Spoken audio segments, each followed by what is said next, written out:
And welcome to my YouTube channel. हम लोग history पढ़ रहे थे क्लास 7th की, ठीक है, जिसमें हम लोगों ने काफ़ी चीज़ें देखी। मेरी प्रीवियस वीडियोज़ में आप लोगों ने देखा होगा और आज हम लोग उसी सीरीज़ को आगे कंटिन्यू करते हैं, ठीक है। मैंने पहले कहा था कि हिस्ट्री बुक आपके पास हो, पीडीएफ बुक हो तो बहुत अच्छा है। बुक नहीं है तो पीडीएफ है तो भी बहुत अच्छा है, बहुत बढ़िया है, क्योंकि उससे एक लाइन एक हम लोग रीड करते आएंगे, पढ़ते आएंगे, रीड करते आएंगे, पढ़ते आएंगे, तो वो ज़्यादा अच्छा रहेगा। ठीक है, स्टार्ट करते हैं। On occasion author revise their chronicles at different time. ठीक है, देखिए हम लोग पढ़ रहे थे कि कैसे ऑथर जो है वो मैन्युस्क्रिप्ट लिखते थे, और मैन्युस्क्रिप्ट लिखने के हम लोगों ने देखे थे कि उसमें चेंजेस आ जाते हैं, चेंजेस क्रिएट हो जाते हैं। जैसे हम लोग ने एक एग्जांपल भी देखा था कि जब हम लोग ने अपने फ्रेंड की कॉपी करते हैं नोटबुक लेके, तो वो डिफ़िकल्ट टास्क होता है, और उसमें कहीं न कहीं अगर राइटिंग अच्छी नहीं है या नहीं कुछ समझ में आ रहा है, तो हम केवल गेस वर्क कर सकते हैं, ठीक है? और समय के साथ-साथ वो चेंजेस आगे बढ़ते चले जाते हैं, या वही चेंजेस फिर चेंजेस में बदल जाती हैं, तो नहीं समझ में आता है। इसीलिए हिस्टोरियन अलग-अलग किसी एक कॉन्टेक्स्ट के लिए अलग-अलग मैन्युस्क्रिप्ट को फ़ॉलो करते हैं, देखते हैं, और ओरिजिनल ऑथर क्या कहना चाहता है या ओरिजिनली क्या था उसको लाने की कोशिश करते हैं, ठीक है। और occasion author revise their chronicles at different time. तो सही बात है, जो भी ऑथर्स हैं वो अपने क्रॉनिकल्स को रिवाइज करते रहे। रिवाइज मतलब इसके बाद कौन सा रूलर्स आया, इसके बाद कौन सा रूलर आया, इसके बाद कौन सा, तो क्रॉनिकल्स बढ़ता चला जाता है, ठीक है। And the 14th century chronicle Ziauddin Barani who wrote his chronicle first in 1356। ये इम्पॉर्टेंट पॉइंट है। जियाउद्दीन बरानी 14th सेंचुरी में जो था, उसने क्रॉनिकल था, जिसने अपना पहला क्रॉनिकल 1356 में लिखा। ये यहाँ पर 3-4 बातें इस लाइन में बहुत इम्पोर्टेंट है। किस सेंचुरी में? 14th century. किसने? जियाउद्दीन बरानी पहला अपना क्रॉनिकल लिखा। कब लिखा? 1356 में, ठीक है। 1356 याद है तो 14th सेंचुरी अपने आप ही हो गया, कोई दिक्कत नहीं। And another version 2 year later, और 2 साल बाद एक और लिखा, ठीक है। The two differ from each other, but historian did not know about the existence of the first version until the 1960s। तो जो 2 साल बाद लिखा था और 2 साल पहले जो पहला लिखा था 1356 में, ये दोनों डिफरेंट थे। लेकिन ऑथर जो हिस्टोरियन थे did not know about the existence of the first version. उनको पहला वाला नहीं मिला था। कब तक? 1960 तक। It remained lost in large libraries, large library collection. Large library collection में ये चीज़ खोया हुआ था, मतलब अच्छा नहीं, मतलब मिल ही नहीं रहा था कि पहला वाला कहाँ पर है, ठीक है। अब क्या है? New social and political groups. अब न्यू सोशल और पॉलिटिकल ग्रुप्स क्या है? The study of the 1000 year between 700 and 750 is a huge challenge to historian, largely because of scale and variety of the development that occurred over the period of time. जाहिर सी बात है, 700 से लेकर 1750 तक, ये 1000 साल का जो हिस्ट्री है, किसी भी हिस्टोरियन के लिए इस 1000 साल की हिस्ट्री को एक बुक के फॉर्म में, चाहे एक किसी पे लिखना, इस 1000 साल को लिखना एक सबसे बड़ा टास्क है, बहुत बड़ा चैलेंज है। और इस चैलेंज में ये जो सोसाइटी है 1000 साल की, कितना ज़्यादा डेवलप कर गई होगी, कितने ज़्यादा चेंजेस आ गए होंगे, ये हिस्टोरियन के लिए लिखना बहुत बड़ा चैलेंज है, ठीक। At different moment in this period new technology made their appearance. देखिए, बता भी रहे इस 1000 साल में नई नई टेक्नोलॉजीज़ आई।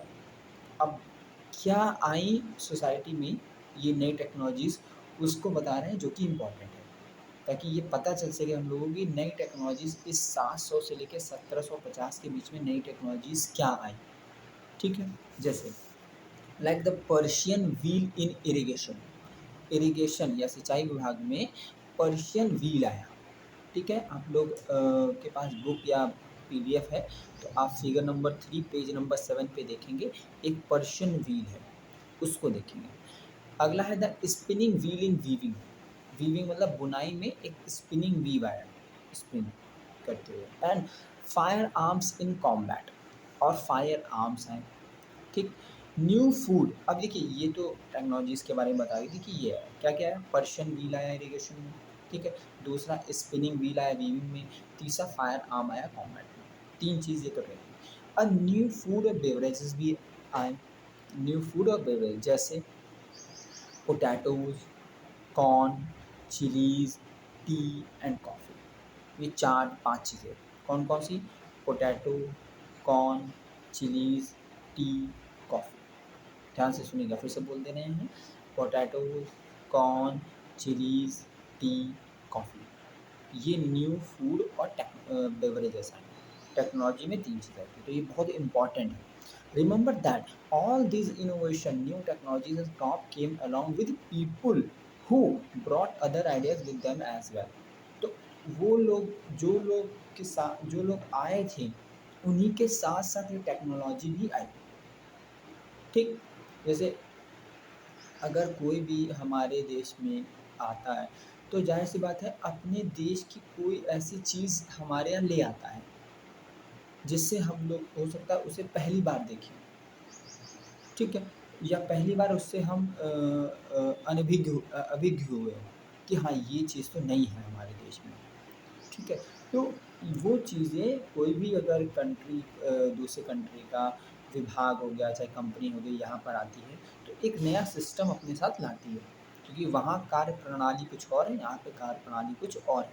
वहाँ के कल्चर कुछ और है, यहाँ के कल्चर कुछ और है, ठीक है? तो ऐसे ही कुछ टेक्नोलॉजीज़ और कुछ फूड और बेवरेजेस यहाँ पर उस 1000 साल में आए।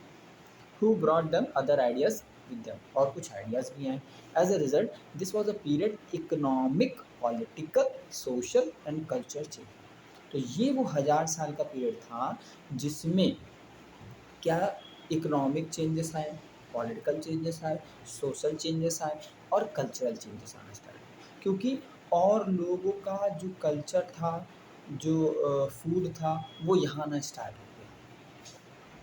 ठीक है? तो अब धीरे-धीरे 1000 साल में ये देखिए ये चेंजेस दिखाई पड़े। तो ऐसे ना जाने 1000 साल में कितने चेंजेस हुए होंगे, ये भी पॉइंट है, समझने वाली बात। तो ये बहुत इम्पोर्टेंट पॉइंट है और ये आज भी हमें कहीं न कहीं समाज में देखने को मिलता है। ठीक है? जैसे आज देखा जाए, हम लोग क्यों बोलते हैं इंडिया वेस्टर्नाइज़ हो रहा है, तो वेस्टर्नाइज़ क्यों हो रहा है?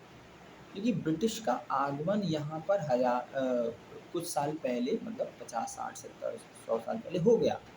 तो उनकी चीज़ें हम लोग एडॉप्ट करना स्टार्ट कर रहे हैं। तो ये क्या है? जैसे पहले भारत में जीन्स कोई नहीं पहनता था।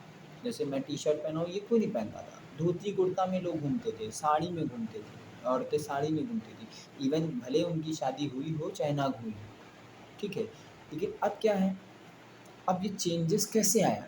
क्योंकि हम लोग ने उनकी चीज़ों को एडॉप्ट कर लिया है, तो ये चेंजेस आ गए। तो सिंपल सा बात है। तो ये चेंजेस पीरियड दर पीरियड आते रहते हैं। अब जैसे आप फ़ॉरेन में देखेंगे, फ़ॉरेन में, रशिया में, चाहे यूएसए में, कुछ लोग वहाँ पर साड़ी पहनना स्टार्ट कर दिए, धोती-कुर्ता पहनना स्टार्ट कर दिए। जैसे one of my friend who lives in Canada, वहाँ पर कुछ लोग धोती-कुर्ता, साड़ी-वाड़ी पहनते हैं। तो अब अगर हम वहाँ के अकॉर्डिंग सोचेंगे, तो वहाँ में चेंजेस क्या आया कि कुछ वही लोग जो कुछ साल पहले जीन्स और टी-शर्ट पहनते थे, आज वो लोग हमारा कल्चर अडॉप्ट कर रहे हैं। तो वहाँ में चेंजेस उस तरीके से आया, यहाँ में चेंजेस इस तरीके से आया। तो चेंजेस आते रहते हैं, ठीक है? तो आज इस वीडियो में हम लोग इतना ही पढ़ते हैं। आगे हम लोग इसके आगे फिर से पढ़ेंगे और आगे बहुत इंटरेस्टिंग चीज़ें हैं, बहुत कुछ जानने को है इस चैप्टर में। पूरा ऐसे समझिए, ये चैप्टर 700 से लेके 1750 तक का पूरा एक फ्लो चार्ट है कि क्या-क्या चेंजेस आए, कैसे-कैसे चेंजेस आए और हिस्टोरियन को क्या-क्या चैलेंजेस देखने पड़ते हैं किसी हिस्ट्री को हमारे सामने रखने के लिए। ठीक है? तो हम लोग नेक्स्ट वीडियो में मिलते हैं। Thank you so much.